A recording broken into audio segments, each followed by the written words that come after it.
Hello and welcome to my channel simply easy. My name is Priya और आज हम लोग करने वाले हैं क्लास 10 के फुटप्रिंट्स विदाउट फीट का चैप्टर नंबर 5 जिसका नाम है फुटप्रिंट्स विदाउट फीट। तो अभी आपको समझ में आ गया कि ये जो नाम है कहाँ से इंस्पायर्ड है, यानी कि आपकी बुक का नाम कहाँ से इंस्पायर्ड है, फ्रॉम दिस चैप्टर ओनली। तो आज हम करेंगे एक्सप्लेनेशन एंड ये है हमारा डे 5, यानी कि हमारा जो चैलेंज चल रहा है 30 डे चैलेंज। तो उसका आज 5वां दिन है। आज हम लोग पढ़ने वाले हैं फुटप्रिंट्स विदाउट फीट एंड इसका जो एमसीक्यू है ना वो मैंने ऑलरेडी डाल के रख दिया है अपने चैनल पे। ठीक है, इसका जो वीडियो है तो उसका लिंक भी मैं डिस्क्रिप्शन में दे दूंगी, आपको आई बटन में भी मिल जाएगा। आप पूरा प्लेलिस्ट चेक कर लो। एक प्लेलिस्ट का नाम है टर्म 1 बोर्ड्स का जो है आपका क्लास 10 का, वो 30 डे चैलेंज वाला, और एक प्लेलिस्ट है क्लास 10 का। तो दोनों चाहो तो आप दोनों ही चेक कर सकते हो। एंड उस क्लास 10 का जो है होगा उसमें सिर्फ इंग्लिश मिलेगा, क्योंकि सोशल साइंस का और एक जगह पे मिलेगा। तो बस हाँ यही करना है। और एक चीज़ है कि ये जो अपना 30 डे चैलेंज है इसमें मैं कोशिश कर रही हूँ आपकी जो इंग्लिश है और सोशल साइंस, इनका पूरा सिलेबस कंप्लीट करने का within these few days. ठीक है, and I guess and I am not guessing, I know that कि हम लोग सब मिलके ये कर सकते हैं और आपके टर्म 1 में अच्छे से अच्छे मार्क्स आएंगे। We hope so, right. तो चलो आज हम लोग पढ़ते हैं फुटप्रिंट्स विदाउट फीट। आज मैं यहाँ पे डिटेल एक्सप्लेनेशन दूंगी, यानी कि लाइन बाय लाइन एक्सप्लेनेशन, वो भी इन हिंदी। समझ में आ गया होगा अभी तक। एंड या दैट्स इट। चलो अभी हम लोग शुरू करते हैं। सो चिल्ड्रन, ये जो अपना नाम है, ये अपना नाम नहीं, ये जो चैप्टर का नाम है फुटप्रिंट्स विदाउट फीट, इसको लिखा है H.G. वेल्स ने।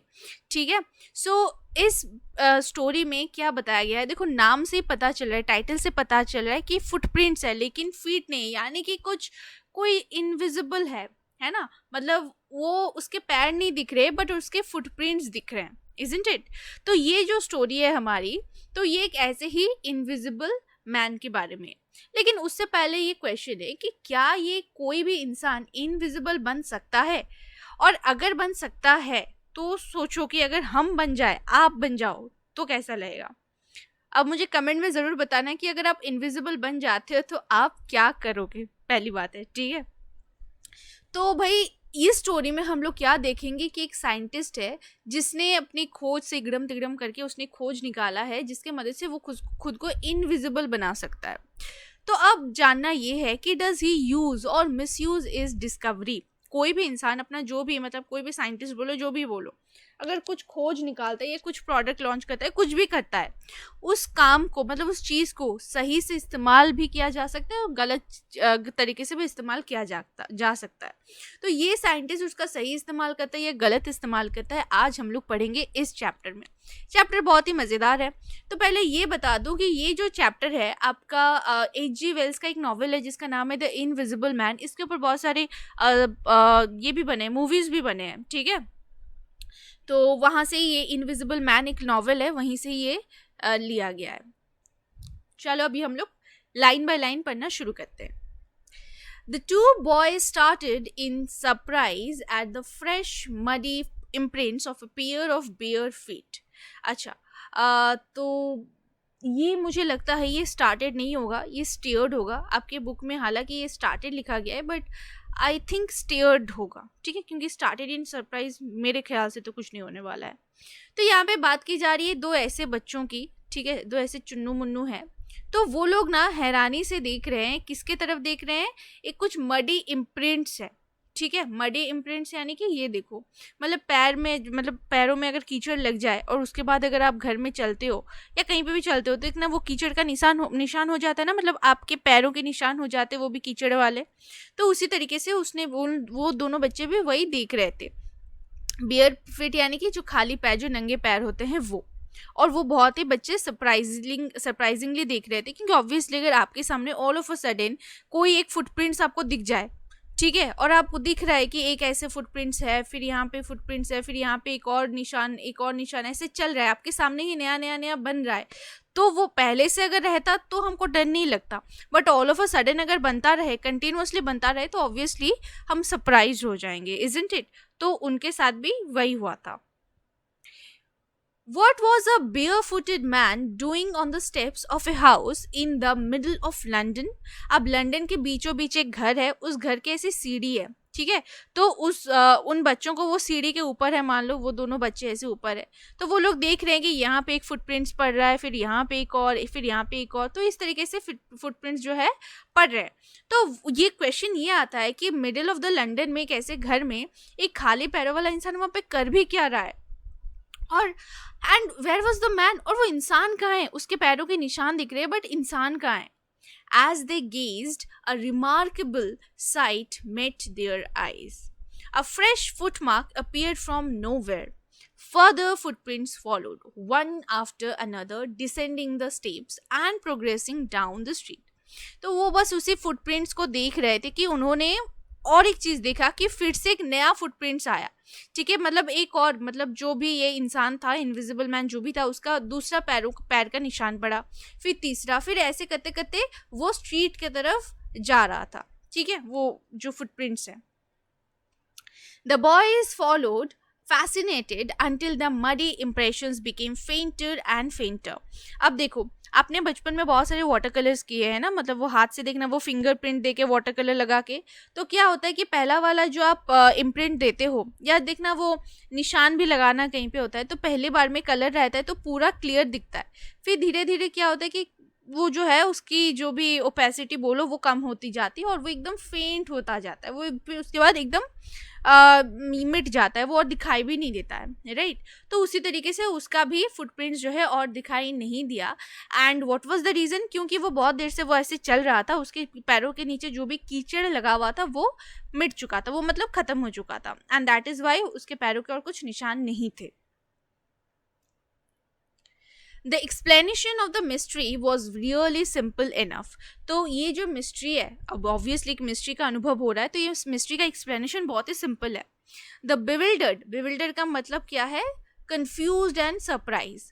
The bewildered boys had been following the scientist who had just discovered how to make the human body transparent. तो वो दोनों बच्चे एक साइंटिस्ट है, ठीक है, उसी के ही पैरों के निशान को फॉलो कर रहे थे, और उसी साइंटिस्ट ने मतलब एक खोज निकाला था, एक डिस्कवरी निकाला था, जिसके मदद से मतलब ह्यूमन बॉडी, कोई भी ह्यूमन बॉडी हो वो ट्रांसपेरेंट हो जाएगा, राइट। देखो हमारा बॉडी क्या है, ओपेक है ना, मतलब लाइट, मतलब आज आर पार कुछ नहीं दिखता है, और ट्रांसपेरेंट का मतलब क्या है, पूरा जो आर पार दिखता है वो।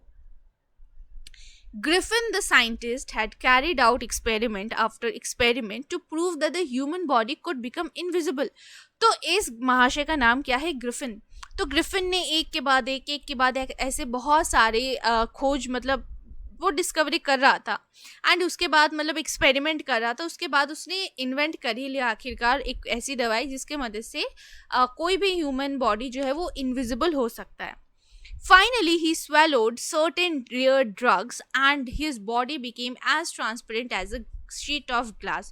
उसके बाद उसने क्या किया, उसको उस ड्रग्स को खा लिया, मतलब उसने जो दवाई वगैरह जो भी बनाया था उसने उसको निगल लिया, स्वेलो करना यानी कि निगल लेना, एंड उसके बाद उसकी बॉडी जो है वो बिल्कुल ट्रांसपेरेंट हो गई, किसके तरह, एक ग्लास की तरह, एक शीट ऑफ ग्लास जैसे होती है ट्रांसपेरेंट, ठीक उसी तरह। Though it is also remained as solid as glass, but दिखने में तो कुछ मतलब आप कोई नहीं देख सकता था, मतलब वो इनविजिबल बन गया था, बट फिर भी उसको कोई छूज अगर देगा तो ऑब्वियसली कोई भी समझ सकता था, ठीक है, उसका बॉडी लेकिन सॉलिड ही था। Brilliant scientist though he was, Griffin was rather a lawless person. हालांकि वो साइंटिस्ट तो बड़ा बड़ा अच्छा था, अगर अच्छा नहीं होता तो वो इस तरीके का एक्सपेरिमेंट, मतलब एक इन्वेंशन कैसे करता है ना। तो ग्रिफिन लेकिन एक लॉलेस पर्सन था। लॉलेस यानी कि a person who breaks law, जो लॉ को नहीं मानता था, लॉ को तोड़ता जाता था, and that is the reason his landlord disliked him and tried to eject him. eject यानी कि छुटकारा पाना, ठीक है, उसको घर से निकालना चाहता था उसका जो मकान मालिक था। In revenge Griffin set fire to the house. तो रिवेंज में ग्रिफिन ने क्या किया कि उसका घर ही आग लगा दिया, घर पे ही आग लगा दिया। मतलब शाबाश, क्या बात है। मतलब सोचो अगर आपको स्कूल से बाहर निकाल दिया जाएगा तब आप स्कूल को ही तोड़ दोगे। मैम ने बोला कि चलो क्लास से बाहर निकलो, आप क्लास को जला दोगे, वाह क्या बात है। चलो to get away without being seen he had to remove his clothes. But एक चीज देखो, यहाँ पे देखो उसका बॉडी जहाँ तक मतलब मतलब उसका स्किन जो है वो, उसका बॉडी जो है वो इनविजिबल होगा, बट वो सॉलिड था, राइट। तो उसके ऊपर अगर वो कोट ड्रेस अगर पहनता तो ऑब्वियसली उसका मतलब बॉडी तो समझ में आ सकता था, है कि नहीं। बट उसका फेस नहीं दिखता। जैसे ये वाला देखो, इसका फेस हमको नहीं दिख रहा है। जहां जहां उसने शर्ट पहना उसका पूरा बॉडी का शेप हमको दिख रहा है, बट उसका फेस जहाँ पे स्किन दिख रही है, एक्सपोज है, वो जगह नहीं दिख रही है, इजंट इट। तो इसके लिए उसने क्या किया, that he had to remove his clothes, उसने अपने सारे कपड़े उतार दिए। Thus it was that he became a homeless wanderer. Wanderer यानी कि जो इधर उधर भटकते हैं ना, वो without clothes, without money, and quite invisible until he happened to step in some mud and left footprints as he walked. अब हमको समझ में आ गया कि किस तरीके से ये फुटप्रिंट्स जो है पड़ रहे थे, एंड ये बच्चे, दो बच्चे जो है ऐसे मतलब देख रहे थे, बहुत ही सरप्राइजिंगली देख रहे थे, है ना। तो ये थी उसकी कहानी की किस तरीके से मर्ड वगैरह मतलब वो कीचड़ में वो पैर रख दिया था गलती से, एंड उसके बाद वो जहां जहां भी जा रहा था उसके फुटप्रिंट्स जो है वो पड़ रहे थे। He escaped easily enough from the boys who followed his footprints in London. तो भाई बच्चों से तो उसने छुटकारा ले लिया, अब उसको बच्चे ढूंढ भी नहीं रहे। But his adventures were no means over. But उसके एडवेंचर्स खत्म नहीं हुए। ये जो इनविजिबल मैन है ना, इसमें पूरा स्टोरी बताया गया कि किस तरीके से वो इनविजिबल बनता है। और यहाँ पे आपके बुक में जो लिखा है ना कि उसने उसके ये को आग लगा दिया था, उसके लैंडलॉर्ड के घर को आग लगा दिया था। कहाँ गया, रुको, हाँ। तो एक्चुअली पता है नॉवेल में मतलब ऐसा नहीं होता है। एक्चुअली उसके लैंडलॉर्ड के घर पे आग लग जाता है, उसके कॉलोनी में कुछ ऐसा आग स्पार्क करता है तो वो आग लग जाता है। बट पता नहीं आपकी बुक में ऐसा क्यों दिया गया है, पता नहीं, जो भी है। बट मैंने दूसरे बुक में वही पढ़ा था कि उसका घर जो है वो गलती से आग लग जाता है, एंड वो जब वापस अपना सामान लेने जाता है तो उसका सामान वगैरह सब जल चुका होता है। ये मेरे को पता था। चलो फिर से कोई बात नहीं, आपके बुक के हिसाब से हम लोग पढ़ने वाले हैं। Okay.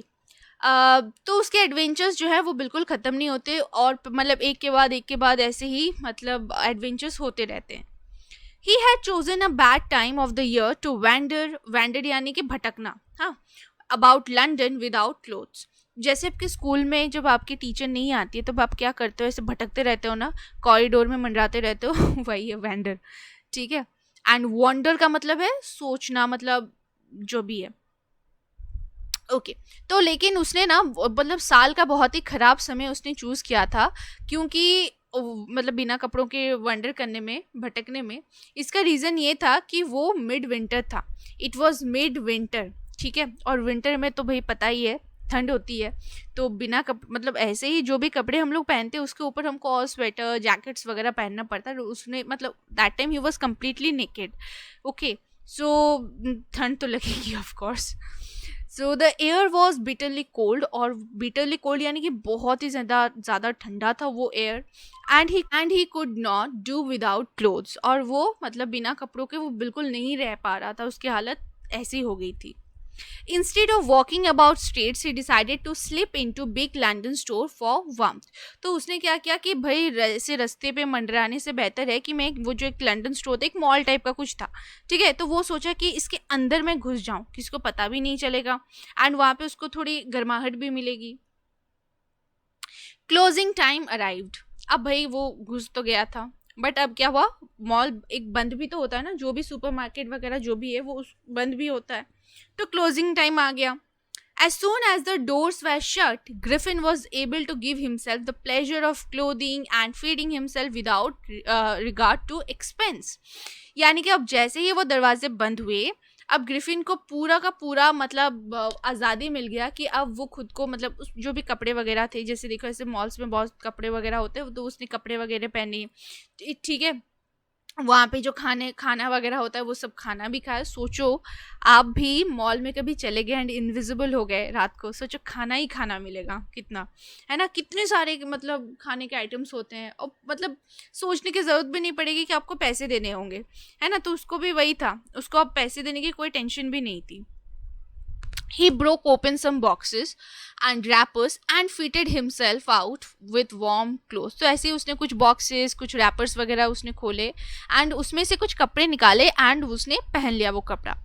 Soon, with shoes, an overcoat, and a wide-brimmed hat, he became a fully dressed and visible person. तो उसने एक ओवरकोट पहना. ओवरकोट होता है ना वो, जैसे ये मान लो कि इंसान है, ठीक है, ये उसका वेस्ट है, तो ओवरकोट देखना यहाँ तक जो होता है, ठीक है, तो वो वाला ओवरकोट. तो उसने ओवरकोट पहना, एक वाइड ब्रिम्ड हैट पहना एंड वाइड ब्रिम्ड हैट देखना वो इस तरीके का होता है. छोड़ो, ये थोड़ा मैंने गलत ड्रॉ कर दिया, ठीक है, ये होता है वाइड ब्रिम्ड हैट. फाइन. ये सब पहनने के बाद वो एक fully dressed and visible person हो गया. Wait I will show you. ये देखो इस तरीके से. उसका चेहरा तो नहीं दिख रहा था बट बाकी उसका पूरा बॉडी जो है वो पूरा विजिबल था, ठीक है ना. In the kitchen of the restaurant, he found cold meat and coffee, and he followed up the meal with sweets and wine taken from the grocery store. तो वो उसके रेस्टोरेंट में किचन के जो मतलब था, वहाँ पे किचन भी था वो रेस्टोरेंट का, तो वो वहाँ से वो कुछ कोल्ड मीट एंड वो कॉफ़ी भी निकाला, वो उसको खाना भी खाया था. फिर उसके बाद कुछ स्वीट्स खाए एंड ये ग्रॉसरी स्टोर से कुछ वाइन वगैरह ये निकाल के उसने खाना भी खाया. Finally, he settled down to sleep on a pile of quilts. Quilts का मतलब होता है रज़ाई, ठीक है. तो ये कुछ रज़ाई थे और ऑब्वियसली सुपरमार्केट में क्या होता है कि एक के ऊपर एक ऐसे चढ़ाए हुए रहते हैं सारी चीज़ें. तो ये है पाइल ऑफ क्विल्ट्स, ठीक है. तो इसी के ऊपर उसने सोना पसंद किया.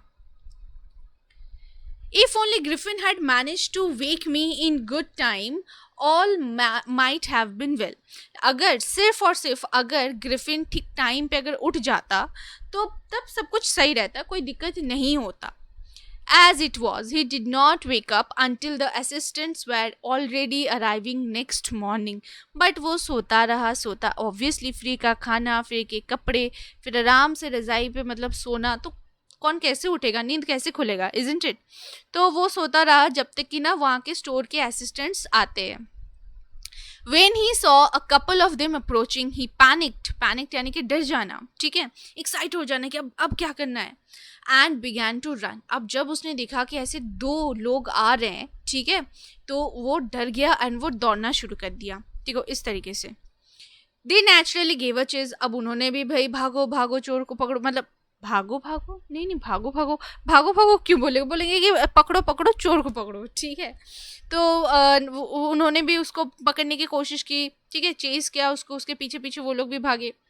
In the end, he was able to escape only by quickly taking off his newly found clothes. Newly found clothes क्यों बोला गया, क्योंकि obviously कल रात ही उसने वो कपड़े उसको मिले थे उसी मॉल से, उसी स्टोर से, राइट. तो इसलिए उसको न्यूली फाउंड क्लोथ बोला गया है.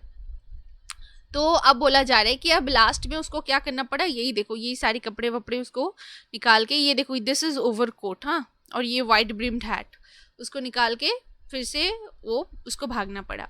सो once more he found himself invisible but naked in the chill January air.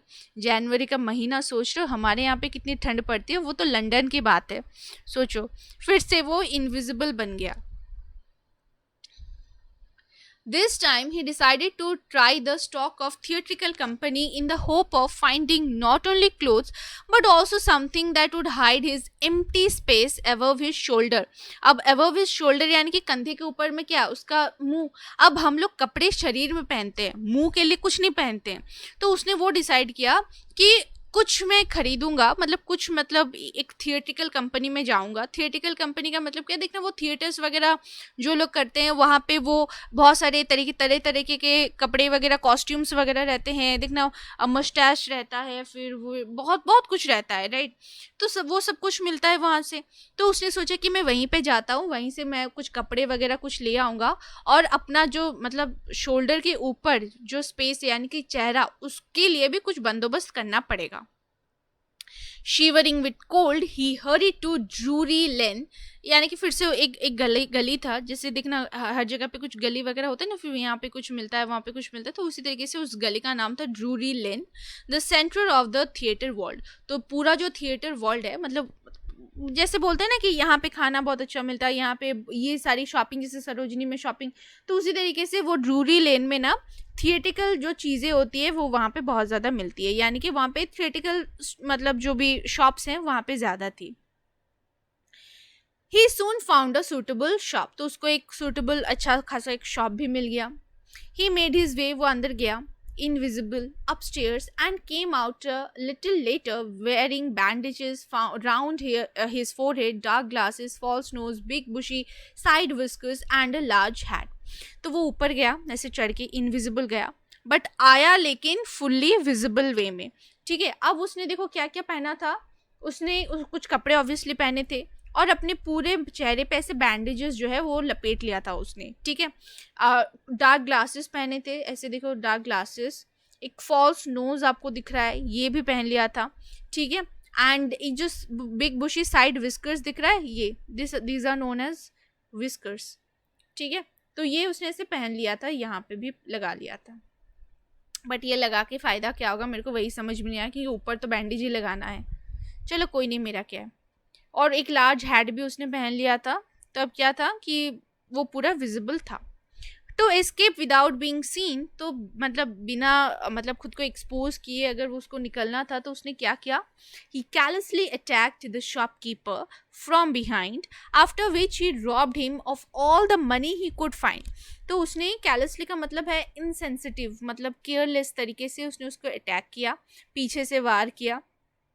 And उसके बाद वो शॉपकीपर के पास जितने भी पैसे थे वो सारे के सारे उसने चोरी कर लिया. वाह, जितने उसको मिले थे. Eager to get away from crowded London, he took a train to the village of Iping, where he booked 2 rooms at the local inn. तो अब वो कहाँ पे गया, अब वो आइपिंग में गया. ठीक है, ये एक गाँव है. क्योंकि लंदन क्राउडेड था तो उसको भीड़ भाड़ जगह से थोड़ी प्रॉब्लम थी, क्योंकि उसका मतलब देख लेते, सब पहचान लेते हैं ना, तो इसलिए उसने कोशिश किया कि नहीं भाई मुझे एक ऐसी जगह पे जाना चाहिए जहाँ पे लोग मुझे ढूंढना, मतलब मेरे लिए उतना केयर ना करे. ठीक है, और वो पकड़ा ना जाए, वो उसने सोचा था. तो वो एक गांव गया जिसका नाम था विलेज, जिसका नाम था आइपिंग. ठीक है, एंड वो उसने एक ट्रेन के मदद से वो ट्रेन पकड़ा और वो आइपिंग चला गया, जहाँ पे एक लोकल इन था. ठीक है, लोकल इन का मतलब क्या, देखना वो गांव में छोटे छोटे वो होटल्स टाइप के नहीं होते हैं वहाँ पे, मतलब उस होटल का मेस का मतलब दुकान, मतलब मालिक भी है, एंड वहाँ पे वो 1-2 रूम्स भी देते हैं. देखना आप कहीं पे हिल स्टेशंस वगैरह में जाओगे ना तो यहाँ पे आपको वहाँ के कुछ लोकल इन मिलेंगे. नॉट अ बिग होटल, बहुत एक बड़ा होटल में नहीं बोलूँगी, बट वो छोटे छोटे जो होटल्स वगैरह होते हैं. ठीक है, वहाँ का मालिक भी वहीं पे रहता है, एंड वहाँ उनके घर में 2-3 रूम वगैरह है या 4-5 रूम है, तो वो उन 4-5 रूम्स को भाड़े पे दे देते हैं. ठीक है, गेस्ट रूम की तरह वो दे देते हैं. So that is known as local inn. तो उसने वहाँ के लोकल इन में 2 रूम्स बुक किए. The arrival of the stranger at the inn in winter was in any case an unusual event. वो अब देखो, अब क्या हुआ कि जो स्ट्रेंजर था, जो मतलब ये जो ग्रिफिन था, उनके लिए तो स्ट्रेंजर ही था, है ना, और वो विंटर में वहाँ पे गया था. और मतलब अब ये देख के मतलब थोड़ा सा लगा कि हाँ भाई कुछ शायद कुछ मतलब ना वो दया कुछ तो गड़बड़ है, वही चीज़. A stranger of such uncommon appearance set all the tongues wagging. अच्छा, वैगिंग का मतलब देखना ना, वो कुत्ते दुम हिलाते हैं किस तरीके से वैग करते हैं, तो टंग्स वैग करते हैं.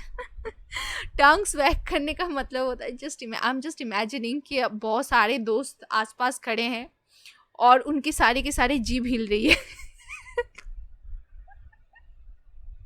I'm so sorry. I might be, sorry. अब सुन लो. तो टंग वैगिंग का मतलब है बोलना, किसी के बारे में वो गॉसिप करना. ठीक है, तो क्योंकि उसका अपीयरेंस थोड़ा अनकॉमन था तो इसके लिए सारे लोग अपने अपने टंग वैग कर रहे थे. ठीक है, यानी कि गॉसिप कर रहे थे. Mrs hall, the landlords wife, यानी कि जो लोकल इन के जो लैंडलॉर्ड थे, ठीक है, उनका नाम था मिस्टर हॉल एंड उनकी वाइफ का नाम था मिसेस हॉल. ठीक है, वो मिसेस हॉल ऑब्वियसली लैंडलॉर्ड की वाइफ थी. हाँ, लैंडलॉर्ड की वाइफ थी क्योंकि उनका नाम मिसेस था. Okay, made every effort to be friendly. तो होता है ना वो कुछ कुछ आंटी वगैरह होती है ना कि अरे बेटा कैसे हो, अरे बेटा कहाँ पे क्या कर रहे हो, वो थोड़ी ओवर फ्रेंडली टाइप की। तो वो भी हॉल भी वैसे ही थी, थोड़ी कोशिश कर रही थी कि मतलब किस तरीके से इस बंदे के साथ दोस्ती किया जाए। But Griffin had no desire to talk and told her, My reason for coming to Iping is a desire for solitude। यानी कि वो एकांत चाहता है, ठीक है। और ग्रिफिन को उसके साथ बात करने की कोई कोई इच्छा ही नहीं थी, एंड उसने वो एकदम साफ साफ बोल दिया कि देखो मेरा आइपिंग आने का एक ही मकसद है, क्योंकि मुझको मतलब अकेलापन चाहिए, मेरे को एकांत चाहिए। I do not wish to be disturbed in my work, और मेरे काम में मैं डिस्टर्ब नहीं होना चाहता हूँ।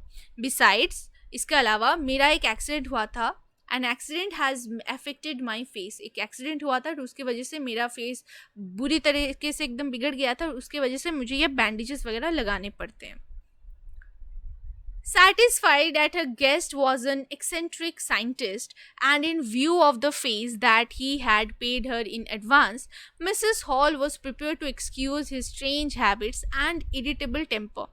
Irritable temper का मतलब क्या है? वो चिड़चिड़ाहट बोलते ना, वो बहुत चिड़चिड़ा रहता है, कोई कोई इंसान देखना बहुत चिड़चिड़ाए हुए रहते हैं, कुछ भी बोलो मतलब खें खें करके बात करते हैं, तो वही। तो लेकिन मिसेस हॉल को देखो, उनको मिल गया था पैसा, तो जो पैसे अगर आप किसी को दे दोगे एडवांस में, तो वैसे भी लोग थोड़े कम बात करेंगे ना, आपके साथ उतना ज़्यादा दुश्मनी नहीं मोड़ेंगे, मतलब दुश्मनी नहीं करना चाहेंगे, आपको परेशान नहीं करना चाहेंगे, क्योंकि आप उनका काम, उनका मतलब किसके साथ मतलब है, पैसों के साथ। तो उसने ग्रिफिन ने उनको पैसा दे दिया था, और वो एक स्ट्रेंज साइंटिस्ट है, एक्सेंट्रिक का मतलब है स्ट्रेंज, तो स्ट्रेंज साइंटिस्ट भी था। तो अब उसने बोला कि अरे छोड़ो छोड़ो कोई बात नहीं, उसकी उसकी जो आदतें हैं, उसका जो इरिटेबल टेम्पर है, वो सब वो माफ़ करती थी। But the stolen money did not last long, and presently Griffin had to admit that he had no more ready cash. He pretended, however, that he was expecting a check to arrive at any moment. अब धीरे धीरे क्या होता है कि वो जो theatrical shop से जो पैसे वो चुरा के लाता है, वो मनी भी ख़त्म हो गया था, और उसको ये एडमिट करना पड़ा कि नहीं भाई, और उसके पास कोई भी रेडी कैश नहीं है। मतलब ऐसा नहीं कि कोई तुरंत अगर कहीं पे कैश की ज़रूरत पड़ेगी तो वो दे देगा, उसके पास कैश नहीं था। तो उसने क्या प्रिटेंड किया कि उसका एक चेक आने वाला है, कभी भी किसी भी टाइम पे आ जाएगा। Shortly afterwards a curious episode occur. तो ठीक कुछ ही टाइम के बाद, कुछ ही दिन बोलो या कुछ ही समय के बाद क्या हुआ, एक अजीब सा एक कांड हुआ, ठीक है। Very early in the morning, a clergyman and his wife were awakened by noises in the study. तो उनके स्टडी रूम से आवाज़ें आ रही थी। किसके स्टडी रूम से? एक क्लर्जीमैन था। क्लर्जीमैन जैसे हमारे यहाँ पे टेम्पल्स में जैसे पुजारी होते हैं ना, प्रेस्ट होते हैं, जैसे मौलवी होते हैं, तो वैसे ही ना क्रिश्चियन जो होता है ना, जो चर्च वगैरह होता है, तो वहाँ पे जो मेल मेंबर होता है क्लर्जी का, ठीक है, वहाँ पे एक प्रेस्ट मान लो, ठीक है ना। तो वो भाई जाग गए थे, वो और उनकी वाइफ, क्योंकि उनको उनके स्टडी रूम से कुछ आवाज़ें आ रही थी। Creeping downstairs, they heard the chink of money being taken from the clergyman's desk. Chink of money यानी कि वो जो पैसों की जो खनखनाहट होती है ना, रुपयों की नहीं, पैसों की, कॉइन्स की जो खनखनाहट होती है, ठीक है, वो उनको सुनाई दिया। Without making any noise, with a poker grasped firmly in his hand, the clergyman flung open the door. अब clergyman जो एकदम फुल टू एकदम बॉलीवुड स्टाइल में एंट्री मारता है, देखो कैसे। तो उसने ना ये पोकर ले लिया हाथ में, ठीक है। पोकर क्या होता है? ये फायर प्लेस दिख रहे हो, यहाँ की जो मतलब वो वुड्स को हिलाने के लिए, उनको मतलब इधर उधर करने के लिए इसी आयरन रॉड का इस्तेमाल किया जाता है, इसी को बोला जाता है पोकर। तो उसने ये पोकर उठा लिया अपने हाथों में, और उसने दरवाज़ा एकदम धड़ाम से खोल दिया, ठीक है। एंड उसने चिल्लाया सरेंडर। सोचो, मतलब पूरी स्टाइल के साथ एंट्री हो रही है क्लर्जीमैन की, बट होता क्या है देखो, मतलब वो होता है ना गजब बेइज्जती है, तो क्लर्जीमैन के साथ वही हो जाता है, क्योंकि उसने सरेंडर बोलने के बाद उसको क्या लगा कि जो भी बंदा होगा मैं उसको पकड़ लूँगा, उसको दे दनादन पीट लूँगा, ठीक है, उसके बाद उसको पुलिस के हवाले कर दूंगा। वो मन ही मन यही सोच रहा था, बट ऐसा कुछ नहीं हुआ, क्योंकि then to his amazement he realize that the room appear to be empty. तो उस रूम में कोई था ही नहीं। He and his wife looked under the desk and behind the curtains and even up the chimney. तो उन्होंने हर जगह देख लिया, डेस्क के नीचे देखा, कर्टन्स के पीछे देखा, डेस्क के नीचे, कर्टन के पीछे, वाह क्या राइमिंग हो रहा है देखो। और इवन इफ जो जो चिमनी जो था उसके ऊपर भी उन्होंने देखा कि कहीं चिमनी के अंदर तो घुस के नहीं है कोई। There wasn't a sign of anybody, तो वहाँ पे मतलब कोई भी साइन ही नहीं था कि हाँ यहाँ पे कोई आने वाला है या ऐसा कुछ होने वाला है, ठीक है, मतलब कोई आया था यहाँ पे। Yet the desk had been opened and the housekeeping money was missing. Housekeeping money का मतलब है वो घर खर्च के जो पैसे होते हैं, राइट। तो फिर वो लोग देख, बट एक चीज़ था, वहाँ पे किसी का नामो निशान तो नहीं था, बट फिर भी उनका डेस्क ओपन था एंड उनका जो घर खर्च का जो पैसा था वो भी गायब था। एक्स्ट्राऑर्डिनरी अफेयर, मतलब अद्भुत बात है भाई। The clergyman kept saying for the rest of the day. अब सोचो कोई इंसान नहीं है बट उसके घर से पैसे चोरी हो गया, वो ऑब्वियसली वो एक एक्स्ट्राऑर्डिनरी अफेयर ही ना होगा, एक अद्भुत कांड घट गया है ना। तो वो पूरा दिन बेचारा यही बोलता रहा, एक्स्ट्राऑर्डिनरी अफेयर कैसे हुआ, ठीक है। But it was not as extraordinary as the behavior of Mrs. Hall's furniture a little later that morning. तो उसी दिन थोड़ी मतलब एकदम मॉर्निंग के थोड़ी टाइम बाद, ठीक है, मिसेस हॉल के फर्नीचर ने जो बिहेवियर दिखाया था उससे ज़्यादा एक्स्ट्राऑर्डिनरी और कुछ नहीं था। The landlord and his wife were up early and were surprised to see the scientist's door wide open. क्योंकि उसका जो मतलब ग्रिफिन का जो दरवाज़ा था वो हमेशा एकदम बंद रहता था, ठीक है, वो एकदम बंद रहता था। बट उस दिन वो लोग क्या देखते हैं कि उसका जो दरवाज़ा है वो एकदम खुला है, एकदम वाइड ओपन दिख रहा है, तो उसका दरवाज़ा एकदम खुला। तो वो लोग उस जो landlord mister Hall and Mrs wife उस दिन थोड़े पहले ही जग गए थे एंड वो देख रहे कि उसका साइंटिस्ट का दरवाज़ा पूरा खुला, ऐसा कैसे। हाँ, usually it was shut and locked and he was furious if any one entered his room. हमेशा की तरह मतलब उसका रूम क्या रहता था कि हमेशा उसका रूम बंद रहता था, लॉक्ड रहता था, और अगर कोई उसके रूम में घुस जाए तो वो बहुत ज़्यादा चिड़चिड़ा हो जाता था, बहुत ज़्यादा गुस्सा हो जाता था। फ्यूरियस का मतलब है गुस्सा होना। The opportunity seem too good to be missed.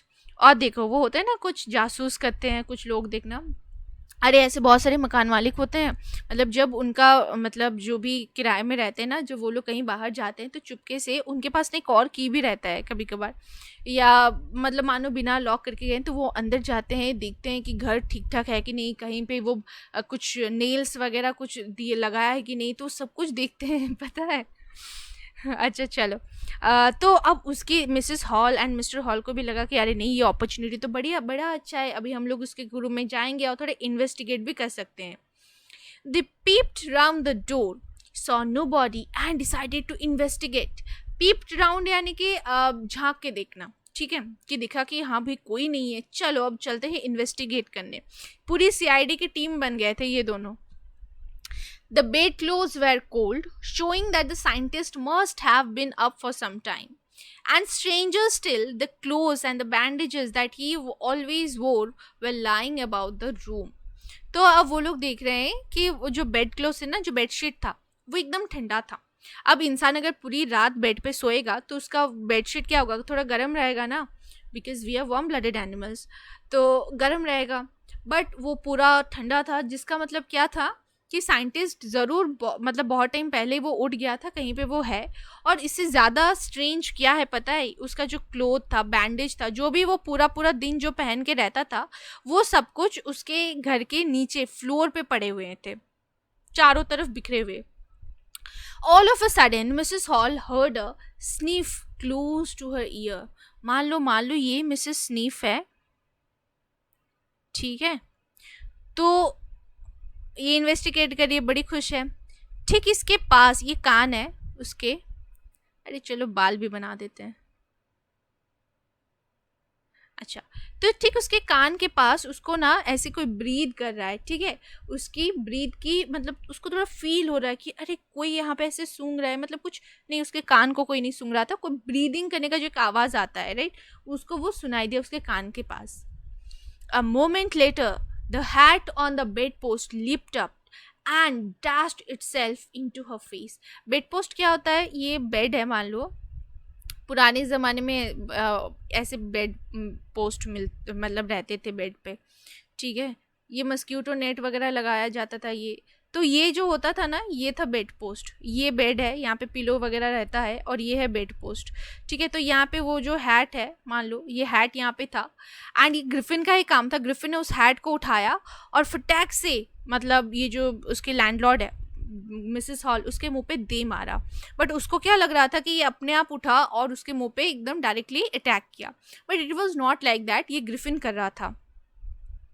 Then the bedroom chair became alive. उसके बाद वो जो बेडरूम चेयर था उसमें भी जान आ गया। कुछ जान नहीं था, वो ग्रिफिन उसको उठा रहा था। Springing into the air it charge straight at her, legs foremost. तो ये जो चेयर कैसे होता है, रुको, ये इसका पैर, ठीक है, चेयर का पैर। मैं उल्टा इसीलिए दिखा रही हूँ क्योंकि ऐसे उल्टा ना दिखाया गया है। मतलब ऐसे उसने उठाया चेयर को, और इसी तरीके से मतलब चेयर का जो पैर है वो सीधा उसकी तरफ दे मारा। किसकी तरफ? मिसेस हॉल की तरफ।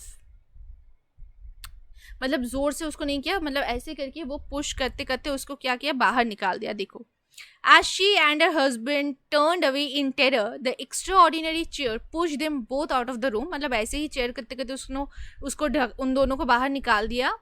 and then appeared to slam and lock the door after them। उसके बाद वो जो चेयर था, उस चेयर ने ही उस दरवाजे को बंद कर दिया और रूम को लॉक कर दिया। पर चेयर ने नहीं किया था, ये ग्रिफिन का काम था।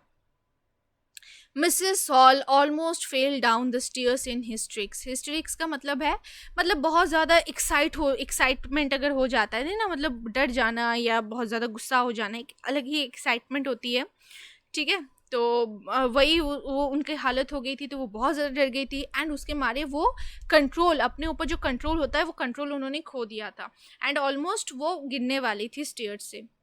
She was convince that the room was haunted by spirits. तो उनको लग गया था कि अरे ये जो रूम है ना, भूत का साया है। And the stranger had somehow caused them to enter into her furniture। and इसी स्ट्रेंजर यानी कि ग्रिफिन ने ही उन भूतों को उनके फर्नीचर में डाल दिया है। My poor mother used to sit in that chair, she moaned, to think it should rise up against me now। तो वो अब बोल रही है कि मिसेस हॉल बोल रही है कि मेरी जो मम्मी थी वो इस चेयर पे बैठती थी, तो वो बोल रही है कि अब शायद ये मतलब मुझ पे ये बार बार अटैक करेगा। तो ऐसे उनको लग रहा था मिसेस हॉल को। The feeling among the neighbours, कहाँ गया, हाँ, एक सेकेंड, अरे पेन काम नहीं कर रहा,